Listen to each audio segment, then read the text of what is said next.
Et voilà, nous sommes de retour sur ce plateau chargé d'émotions et de vérité. Merci d'être resté avec nous. Si vous venez tout juste de nous rejoindre, vous êtes sur une émission pas comme les autres, celle qui donne la parole à ceux qui marchent sans voir, mais avancent bien sûr avec la foi. On poursuit notre échange avec nos invités qui prouvent ce soir ou cet après-midi que la cécité n'éteint pas les rêves ni l'espoir.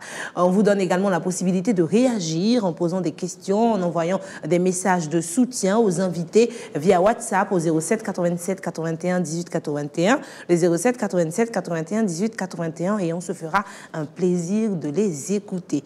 Donc, on a parlé un peu d'amour, de ce que vous vivez et tout. Maintenant, j'ai envie qu'on parle de vos rêves. Qu'est-ce que vous avez envie de devenir ou quel est le plus grand rêve que vous avez? On va commencer avec vous. Davida, c'est quoi votre rêve le plus précieux? Bon, moi, seulement, j'ai 2 rêves à atteindre. Le premier? Le premier, c'est d'avoir pour mentor l'artiste Dena Moana, parce que je veux chanter comme elle. D'accord. Et puis, le deuxième, je veux devenir une pâtissière.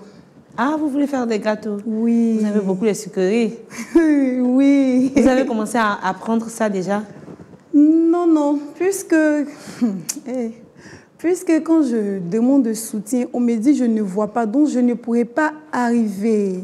On m'éteint. Quand je veux faire, on m'éteint, on ne me donne pas de l'espoir. Ou ils vont m'encourager pour dire avance, on va t'aider. Ce sont les mêmes personnes qui viennent me dire toi tu ne vois pas, comment tu vas arriver à faire les farines, à mettre dans le four, le truc comme cela. Donc il faut laisser ça là tomber. Même comme ça, il y a un monsieur même qui devait m'offrir un magasin pour pouvoir faire des petites activités. Et il dit, il va aller voir ma maman pour lui en parler. Donc quand il est arrivé, c'est tombé dans l'oreille de ma grand-mère.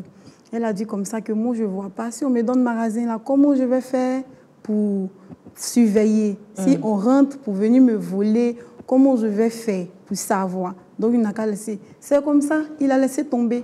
Donc je suis au quartier, bras ballon, je me promène, je me débrouille, comme j'ai dit au quartier, avec ma maman Edith, il découpe les oignons. Quand fin du mois arrive, elle me donne quelque chose pour pouvoir me mettre quelque chose sous la dent, en fait. Donc, ce sont mes 2 rêves qui sont là. Elle vous surprotège, vous voulez qu'on vous laisse un peu vivre votre vie et tout? Oui, je veux faire quelque chose de moi-même. J'ai besoin de soutien, qu'on me soutienne pour travailler. Il faut que je devienne indépendante moi-même. D'accord.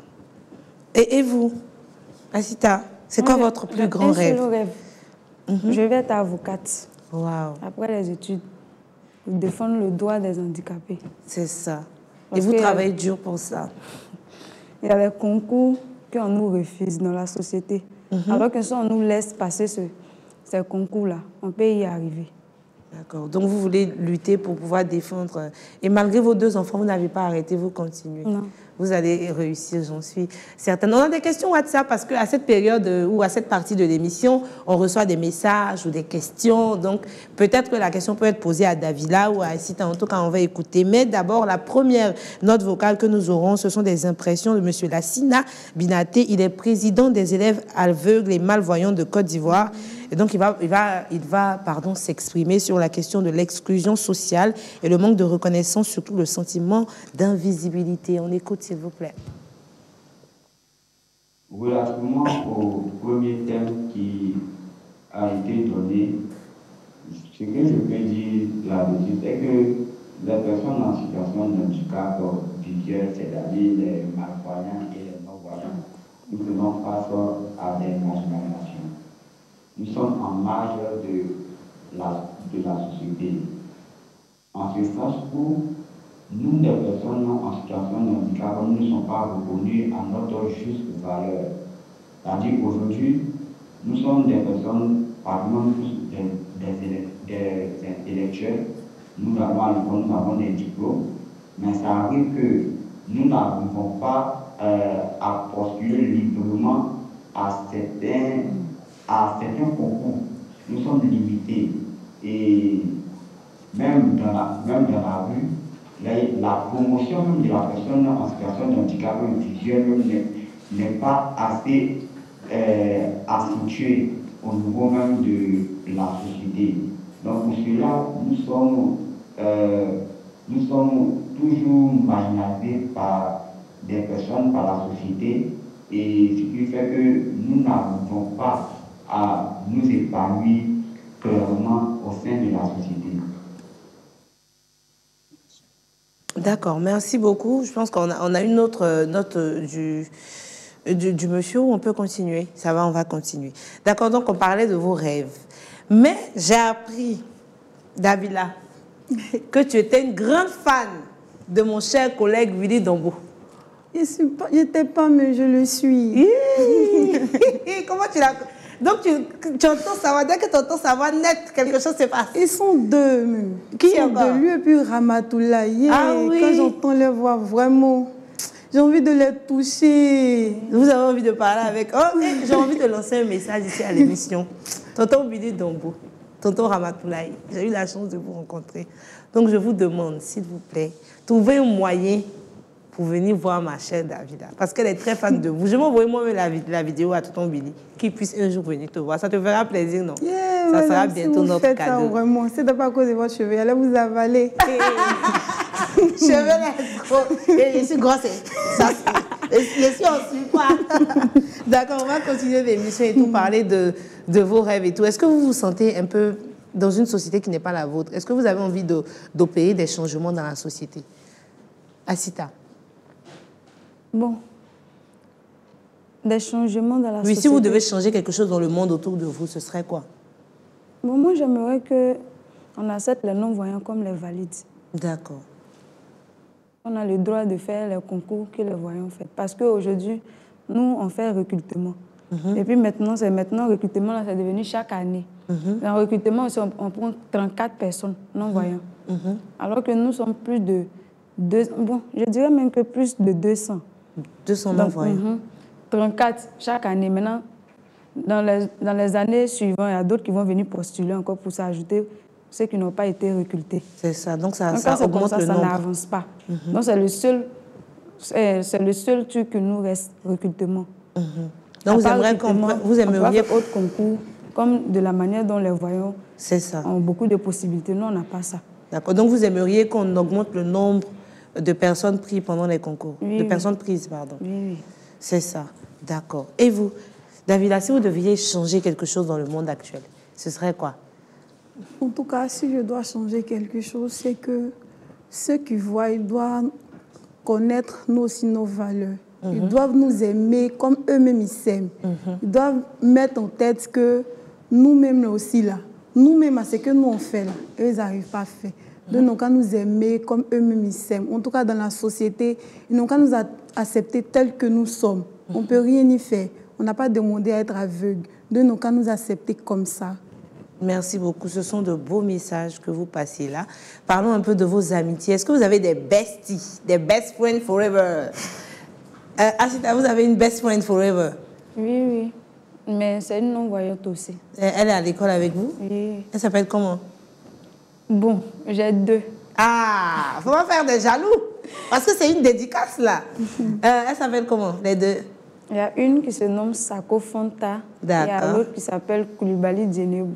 Donc vous faites tout ensemble, vous discutez, vous causez. Waouh. Et vous, Davila, vous avez une best friend forever, ou bien deux aussi? Bon, moi j'en ai une. Ah oui, elle s'appelle comment? Elle s'appelle, comment on appelle ça, Ake Aouonge Emonula. Vraiment, c'est une sœur qui m'accepte au fait. Elle est voyante ou non voyante? Elle est voyante. D'accord. Parlez un peu de votre amitié, oui. En tout cas, quand j'ai un souci, je l'appelle et je me confie à elle. Elle aussi, quand elle a son souci, elle se confie à moi. Donc, ça fait que nous deux, nous sommes devenus comme ça. Elle est devenue Doris et je suis devenue Emonula. C'est comme ça nous deux, on est. Jusqu'à j'ai un responsable même qui dit qu'il va nous séparer parce que tellement notre lien là est très fort. Il dit qu'il va nous séparer. Mais vraiment, je pense que le lien de famille qui nous lie, plus l'amitié, est plus fort que tout. D'accord. On écoute la note vocale. Bonsoir, moi c'est Jean-Baptiste. Je vais poser une question à celle qui n'a pas fréquenté. Comment elle n'a pas fréquenté et puis elle peut bien s'exprimer comme cela? Je veux savoir. Ah, Davila, on dit que vous n'avez pas fréquenté, mais vous parlez très bien le français. Et le baoulé, je précise. Bon, je m'adresse directement à mon frère Jean-Baptiste. Bon, dans la vie, c'est ce que je dis, Dieu donne tout. Dieu qui est là, il donne tout. Comme il y a un verset qui dit, tout est permis, mais tout n'est pas utile. Donc, si je n'ai pas pu fréquenter par l'intelligence que Dieu m'a donnée, j'arrive en tout cas à m'exprimer. Vraiment, beaucoup de personnes se trouvent dans la même situation que toi aussi. Eux-mêmes se demandent comment moi je fais pour m'exprimer. Quand je dis je n'ai jamais fréquenté, ils ne croient pas. Donc, mon frère, vraiment, c'est la grâce de Dieu. D'accord. Et vous chantez à la chorale. J'ai envie qu'on parle un peu de cette aventure. Comment vous arrivez, vous chantez, on vous donne le micro et tout ça. Bon, moi-même, mon papa, même, c'était un maître de chœur. Ah, d'accord. Mais moi, en tout cas, c'était un don de Dieu aussi. Voilà, c'était un don de Dieu. Donc, arrivé à l'église, on dit les prières individuelles. Donc, quand je me lève, et puis moi, je chante. Je ne prie pas comme si je chante. Donc, c'est quand chantant, et puis, bon, l'église d'Abobo, Baptiste, que je salue, le pasteur Soro, qui, comme ça, m'a intégré dans le groupe musical. Donc, c'est par là-bas que j'ai commencé jusqu'à ce que je suis arrivée dans mon village, à Dumini Kofiko, et puis, bon, c'est comme ça, c'est parti. Donc, tout le monde connaît la grande chanson de l'Éternel, Davida. Oui. Donc, je vais vous annoncer aujourd'hui, c'est à la télé. Mesdames et messieurs, chers téléspectateurs, nous avons le plaisir, la grâce, l'honneur d'accueillir ici une grande chanteuse de l'Éternel. Il faut t'apprêter à chanter. Parce que dès qu'il a dit ton nom net, tu commences. C'est bon? Je reprends. Chers téléspectateurs, nous avons l'honneur, le plaisir, l'immense joie de recevoir une icône, une star. Elle s'appelle Davida, elle va nous chanter un chant. C'est parti. Si lo wezwe, mon mignon, no,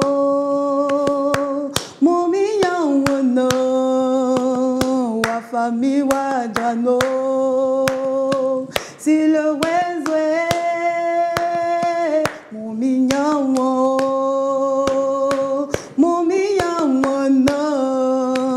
wa famille wa jano. Jésus olé, Jésus olé, Jésus olé,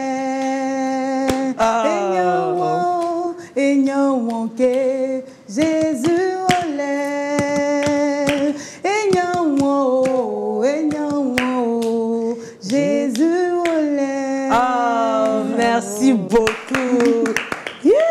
Est-ce que vous avez envie de chanter aussi? Non. On va écouter une question WhatsApp rapidement. La dernière. Hein. Bonsoir à tous. Moi, je voudrais réellement féliciter ces deux jeunes filles.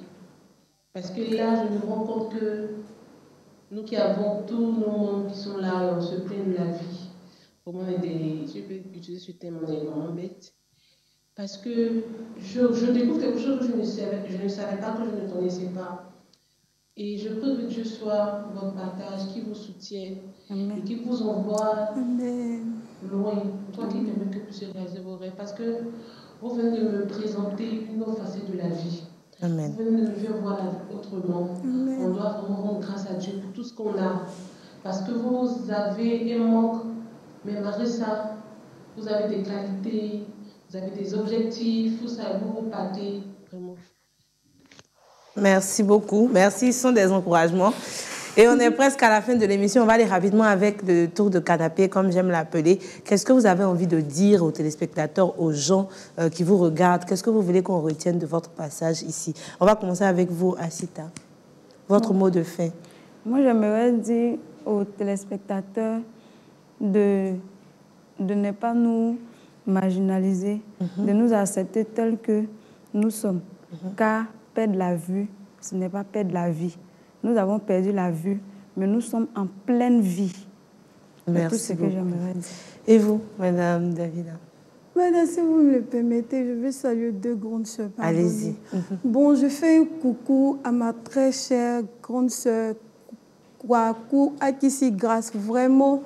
Et cette grande sœur, je lui tire le chapeau, parce que depuis lors, je lui ai fait part de croiser aussi Ulu Dombo. Et elle m'a dit, elle va le faire. Mais aujourd'hui, je me rends compte que vraiment, elle m'a beaucoup aidée. Je lui dis vraiment merci. Merci aussi à Dani et à grande sœur Vanessa aussi, qui m'ont soutenue. Et à toute ma famille, vraiment. Et puis, j'aimerais dire aussi à tous les téléspectateurs que dans cette société, nous ne sommes pas bon, nous ne sommes pas limités à notre situation. Nous pouvons faire beaucoup de choses. Si de suite, on nous fait des propositions, bon, c'est parce que moi, il n'est pas un téléphone. Sinon, il allait faire des vidéos et puis eux-mêmes, ils allaient le voir sur les réseaux sociaux. On peut faire beaucoup de choses. Donc, vraiment, aimez-nous, prenez-nous comme ça. On n'a pas demandé à être comme ça. Merci beaucoup. Alors, cet après-midi, nous avons vu sans voir. Nous avons écouté des voix qui éclairent plus fort que des phares. Nos invités nous ont montré que la lumière ne vient pas toujours du soleil, mais bien souvent du cœur, de la foi et de ce courage sans pareil. Être aveugle, ce n'est pas être perdu, ce n'est pas la fin du chemin, mais le début de notre inattendu. Ils nous ont appris que dans le silence, l'espoir peut crier et que dans l'ombre, on peut attendre ou apprendre à briller.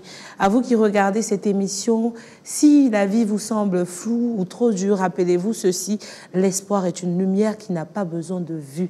Merci à nos invités pour leur force. Merci à vous, chers téléspectateurs, pour votre écoute. On se retrouve ici très bientôt pour une autre émission. Et voilà, restez sur Reflet TV, le canal 208 du Bouquet Canal+. Merci beaucoup.